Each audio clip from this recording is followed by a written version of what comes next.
सबसे पहले तो 18वीं शताब्दी में या 1858 के समथिंग जगदीश चंद्र बसु जी आए थे। आज जितनी भी रिसर्च हो रही है इनका उन्होंने एक बहुत सूक्ष्म बात बताई थी।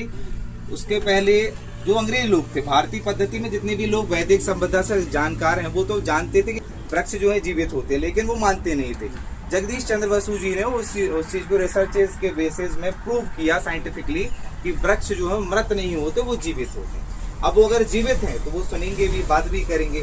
और यूट्यूब में आप देखेंगे तो ढेर सारे ऐसे वीडियोस पड़े हुए जहाँ पर दो ग्रुप के ऊपर, जो वृक्षों का दो ग्रुप है, एक वृक्ष को हनुमान चालीसा सुनाई जा रही है और एक वृक्ष को कुछ नहीं सुनाया जा रहा है। तो जिन वृक्षों को हनुमान चालीसा सुनाई जा रही है उनका डेवलपमेंट ज्यादा अच्छा होता है, वो ज्यादा अच्छे से फल फूल रहे हैं, और दूसरों के डेवलपमेंट में टाइम लग रहा है। कारण ये है कि हनुमान चालीसा की जो भी शक्ति है वो उन वृक्षों को प्रभावित कर रही है। तो ये वही कारक प्रभावित होगा जो जीवित है, जो मृत है वो प्रभावित नहीं हो सकता। इससे भी ये सिद्ध होता है कि हमारा वृक्ष जो है वो जीवित है।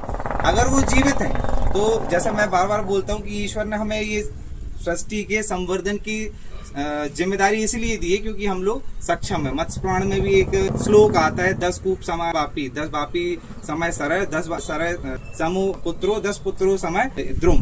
मतलब 10 कुओं के बराबर में एक वापी, एक बाड़ी होती है।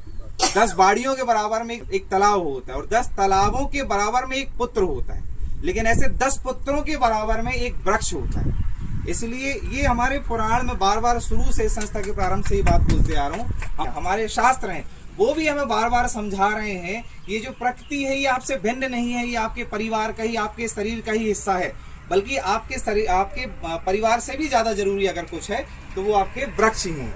इसी बात के साथ में हमें इस चीज को समझना चाहिए कि वृक्ष हमारे लिए कितने आवश्यक है। एक